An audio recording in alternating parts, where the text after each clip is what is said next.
Hey guys, welcome back to my another new video. आप सबका स्वागत है मेरे एक और न्यू वीडियो पे। तो आज हम बात करेंगे क्या होगा नेक्स्ट वीक के लिए निफ्टी, बैंक निफ्टी और कुछ स्टॉक्स। शुरू करने से पहले बता दूं कि आज सबसे पहले सारे स्टॉक्स देखेंगे, क्योंकि कुछ लोगों को स्टॉक्स में ज़्यादा इंटरेस्ट है निफ्टी बैंक निफ्टी के एनालिसिस से। तो पहले स्टॉक्स देखेंगे, उसके बाद हम निफ्टी बैंक निफ्टी के एनालिसिस देखेंगे। तो शुरू करते हैं आज की वीडियो गाइस।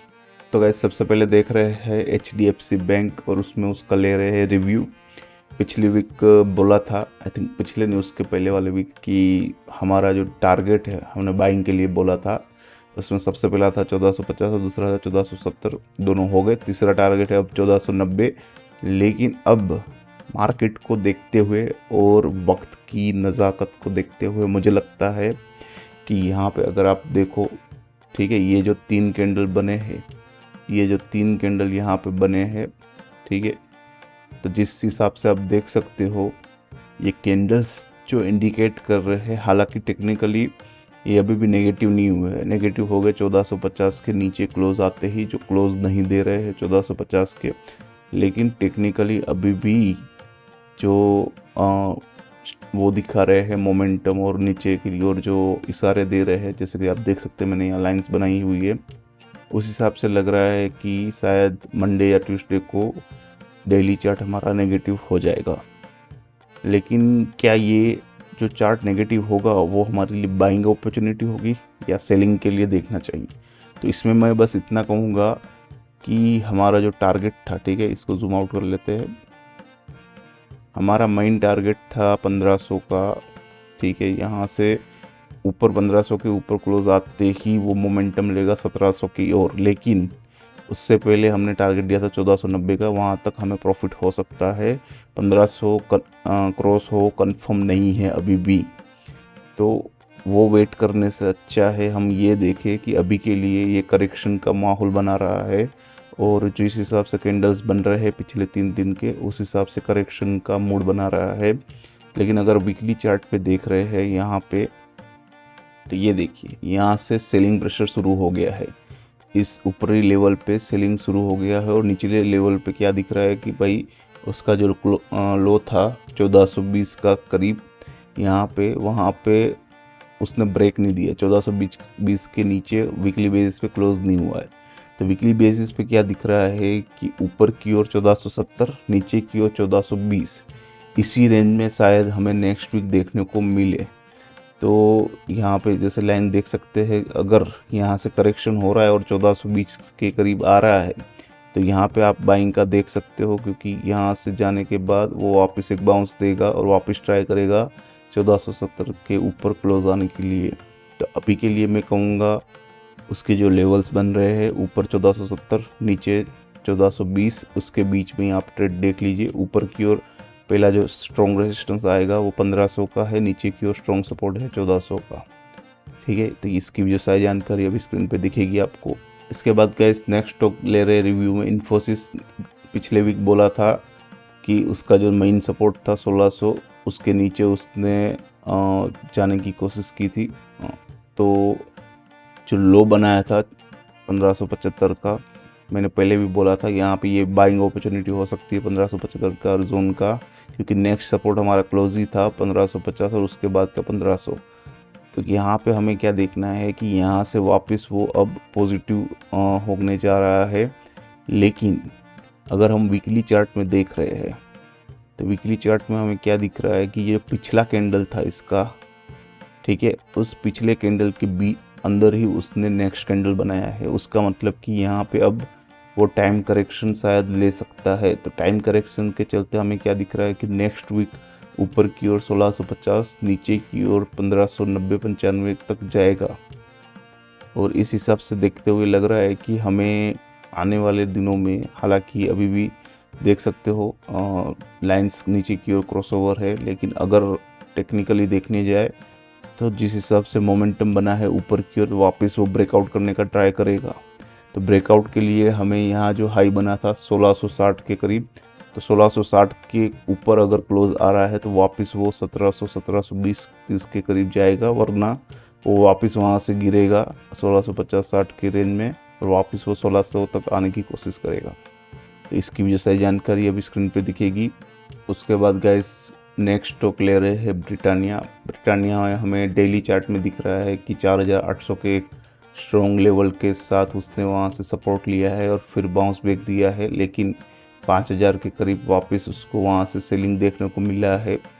लेकिन अगर वीकली चार्ट की बात करें यहाँ पे तो हमें देखने को मिला है कि इस कैंडल में जो फ्राइडे को क्लोज आया उस हिसाब से पिछले वीक के कैंडल में उसने वो वापस पॉजिटिव कर दिया है और पूरे चांस से वो वापस उसका जो रेजिस्टेंस जोन है 5200 वहाँ तक जाए।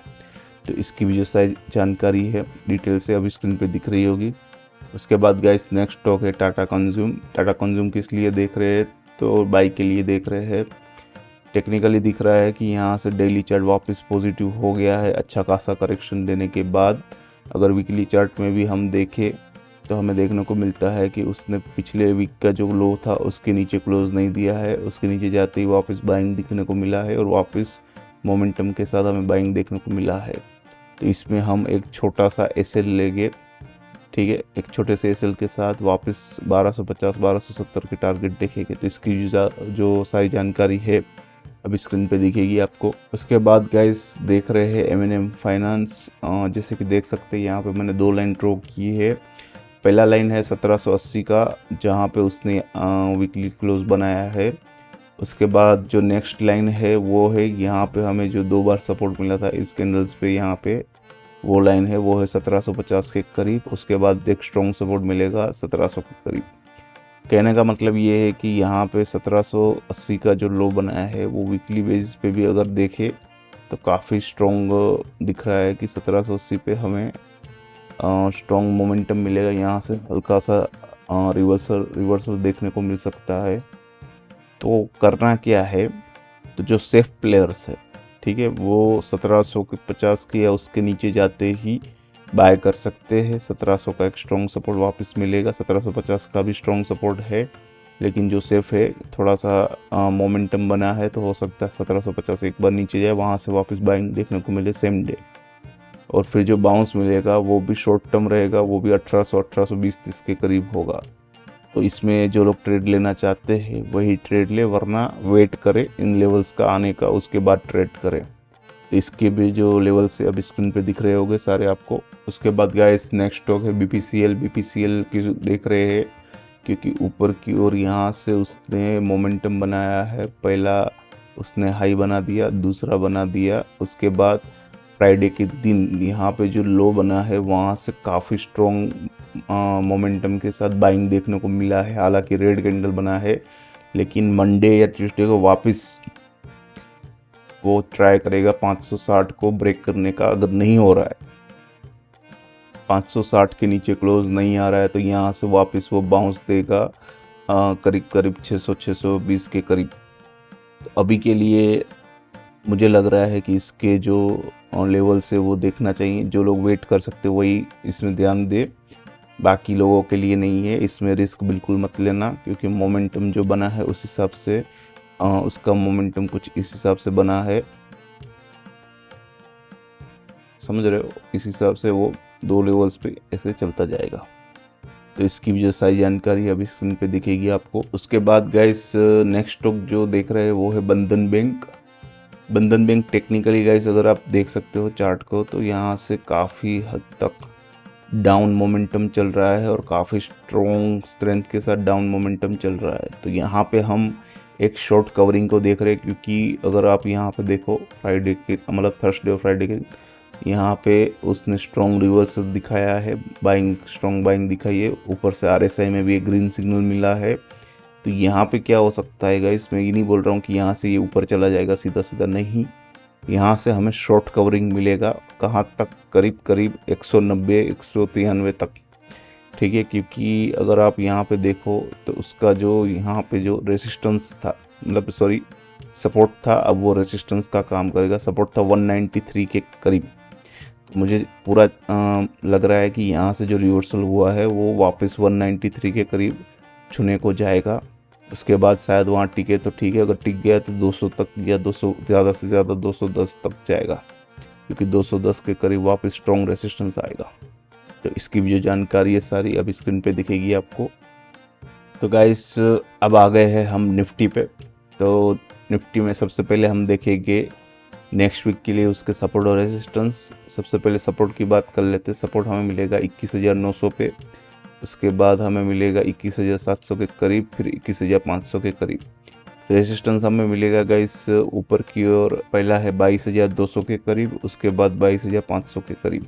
अब इसे हटा देते हैं और बात करते हैं टेक्निकली। तो गाइस देखो, टेक्निकली तो सीधा सीधा दिख रहा है यहाँ से ये वन वे मोमेंटम में चल रहा है ऊपर की ओर। लेकिन बात करें इसके मोमेंट की, तो हमें मोमेंट कैसा दिख रहा है, यहाँ से देखो तो दिखता है कि ये नीचे गया, वापस इसने एक लंबा छलांग, फिर तुरंत नीचे, फिर लंबा छलांग, फिर तुरंत नीचे, फिर लंबा छलांग, फिर वापस तुरंत नीचे। अगर इस लेवल पे देखो तो आपको देखने को मिलेगा कि यहाँ पे जो लोज बने हैं वो काफ़ी स्ट्रॉन्ग सपोर्ट जोन के करीब लोज बने हैं पिछले दिन के, जो अगर वो जो नीचे सपोर्ट बना है वो ब्रेक नहीं हो रहा है। और ये सपोर्ट कहाँ बना है, इसको जूम कर देता हूँ। तो ये 3 कैंडल ने जो सपोर्ट बनाया है उस हिसाब से हमें देखने को मिल रहा है कि आने वाले दिनों में 21,935, ठीक है, उसके करीब, ठीक है, पहला जो सपोर्ट 21,900 का, तो उसके करीब वो, मतलब कि उसके नीचे क्लोज नहीं आना चाहिए। अगर उसके नीचे क्लोज आ रहा है तो पूरा चांस है कि वो यहाँ से वन वे 21,500 तक जाएगा, क्योंकि उसके बाद स्ट्रॉन्ग सपोर्ट 21,500 तक देखने को मिल सकते हैं। तो ओवरऑल मैं कहूँगा अभी थोड़ा सोच समझ के लीजिए। अगर ऊपर की ओर पहला 22,200 के ऊपर जा रहा है, वापस 22,500 तक जाएगा। अभी के लिए अगर वीकली चार्ट में भी हम देखेंगे कैसे कैंडल्स बन रहे हैं, लेकिन डेली चार्ट के हिसाब से लग रहा है कि काफ़ी क्रूशियल सपोर्ट जोन के करीब ही क्लोज दिया है। तो देखना रहेगा नेक्स्ट वीक वो क्या कर रहा है। MACD की बात करें तो उसमें रेड सिग्नल मिल चुका है, और जिस हिसाब से मोमेंटम है वो काफ़ी स्ट्रॉन्ग मोमेंटम है नीचे की ओर, तो ये अच्छी बात नहीं है। RSI की बात करें तो RSI वापस 50 के नीचे 47 चल रही है, तो दोनों साइड के मूव्स देखने को मिल सकते हैं, ऐसा इंडिकेशन है RSI का। तो ये बात थी डेली चार्ट की। अब बात करते हैं वीकली चार्ट की। तो वीकली चार्ट में देखो, सबसे पहले तो दिख रहा है कि ये जो कैंडल बना है उसके हिसाब से वीकली चार्ट हमारा नेगेटिव हो चुका है, ठीक है। दूसरा MACD है, उसका भी अगर आप लेवल्स देख रहे हो तो काफ़ी क्लोज आ गए हैं। मतलब कि अगर नेक्स्ट वीक 22,000 के नीचे वापस एक कैंडल बना तो ये हमें वापस रेड सिग्नल दे देगा MACD। तो वीकली बेसिस पे जो मोमेंटम चल रहा था काफ़ी ऊपर की ओर का, वो वापस नेगेटिव हो जाएगा। RSI की बात करें, RSI ने वापस रेड सिग्नल दे चुका है, तो यहाँ पे इस लेवल पे थोड़ा सतर्क रह जाइए। अगर सेल भी करना है तो मेरी सलाह रहेगी 22,200 के करीब या वहाँ कीजिए जहाँ पे हमारा पहला सपोर्ट है। तो ये बात थी वीकली चार्ट की। अब बात करते बैंक निफ्टी की। तो सबसे पहले हम बैंक निफ्टी में देख रहे डेली चार्ट, उसमें भी देखेंगे सपोर्ट और रेजिस्टेंस। सपोर्ट की बात करें, सबसे पहले मिलेगा 46,300 का, उसके बाद हमें मिलेगा करीब 45,600 के करीब, उसके बाद 45,000 का। रेजिस्टेंस की बात करें तो गए सबसे पहला रेजिस्टेंस हमें मिलेगा 46,800 का, फिर 48,300 के करीब मिलेगा, और उसके बाद 48,000 के करीब मिलेगा। तो ये बात थी सपोर्ट और रेजिस्टेंस की। अब बात करते थोड़े से चार्ट की। तो देखो, यहाँ से वो गिरा था, ठीक है, वापस यहाँ से वो बढ़ा, वापस यहाँ से वो गिरा, वापस यहाँ से वो बढ़ा, वापस यहाँ से गिरा, वापस बढ़ा, वापस गिरा। टेक्निकली ये दिख रहा है कि यहाँ से गिरावट के बाद वो बढ़ रहा है, गिर रहा है, बढ़ रहा है, गिर रहा है, बढ़ रहा है, गिर रहा है। ओवरऑल ऊपर की ओर मोमेंटम दिखा रहा है। तो अगर मोमेंटम की बात करें तो हम यहाँ पे अगर ड्रॉ करते हैं लाइन, तो देखने को मिल रहा है कि यहाँ पे जो क्लोज आया है वो स्ट्रॉन्ग रिवर्सल का देखने को मिलेगा, और आने वाले वीक में वापस ये ऊपर की ओर देखने को मिल सकता है। लेकिन थोड़ा लॉजिकली सोचे तो हमें दिख रहा है कि MACD में सबसे पहले रेड सिग्नल मिल चुका है, वो भी स्ट्रॉन्ग मोमेंटम के साथ। तो उसका कहना है कि नेक्स्ट वीक हमें शायद मंडे ट्यूसडे को और थोड़ा सा डाउन देखने को मिले। RSI की बात करें तो वापस 50 के नीचे 46 चल रही है। तो RSI से उम्मीद ये है कि यहाँ से दोनों साइड हमें मूवमेंट देखने को मिलेगी, ऊपर और नीचे दोनों की साइड। तो ओवरऑल डेली चार्ट के हिसाब से बैंक निफ्टी काफ़ी कंफ्यूजिंग है, लेकिन अगर मैं ये लाइन देख रहा हूँ और मैं इसको समझ रहा हूँ तो हमें जल्दी यहाँ से एक स्ट्रॉन्ग बाउंस बैक देखने को मिल सकता है। अब बात करते हैं वीकली चार्ट की। तो सबसे पहले वीकली चार्ट में ये कैंडल जो बना है पिछले वीक का, उसके हिसाब से चार्ट यहाँ से नेगेटिव हो चुका है। दूसरा, MACD में हमें बड़ी मुश्किल से ग्रीन सिग्नल मिला था, लेकिन वापस रेड सिग्नल मिला है, जो हमारे लिए अच्छी बात नहीं है। RSI की बात करें 53 चल रही है और मोमेंटम के हिसाब से काफ़ी हद तक नीचे की ओर दिखा रही है, जो अच्छी बात नहीं है। तो ओवरऑल वीकली चार्ट से दिख रहा है कि नेक्स्ट वीक वापस एक रेड कैंडल बन सकता है और गिरावट देखने को मिल सकती है। या तो दूसरा सीन ये रहेगा कि इस कैंडल के अंदर दूसरा कैंडल बनेगा, मतलब कि यहाँ से वापस हमें इस लेवल पे बाउंस बैक देखने को मिलेगी। 46,300 के पहला सपोर्ट है, वो वहाँ से ऊपर जाएगा, फिर इसी रेंज में वापस एक कैंडल बनेगा। तो ओवरऑल निफ्टी और बैंक निफ्टी को अगर देखें तो देखने को मिल रहा है नेक्स्ट वीक शायद हमें हल्की सी रिलीफ मिले, लेकिन ओवरऑल मार्केट नेगेटिव दिख रहा है। कुछ ज़्यादा बहुत ज़्यादा पॉजिटिव कोई अगर रीज़न आ रहा है, हालांकि इलेक्शन आ रहे हैं तो हो सकता है वहाँ से हमें अच्छा रिकवरी मिले, लेकिन ओवरऑल थोड़ा सा नेगेटिव दिख रहा है मार्केट। तो गाइस यही था पूरा वीडियो। आई होप आपको पसंद आया हो जो भी इन्फॉर्मेशन मैंने दी है। अगर आ रही है पसंद तो कुछ नहीं करना, वीडियो को लाइक करना है, नीचे दिए गए लाल बटन को क्लिक करना है और अपने दोस्तों को भी शेयर करना है। तो फिर मिलेंगे ऐसी खूब सारी इन्फॉर्मेशन के साथ, तब तक के लिए आप सबको एक हैप्पी अर्निंग गाइस।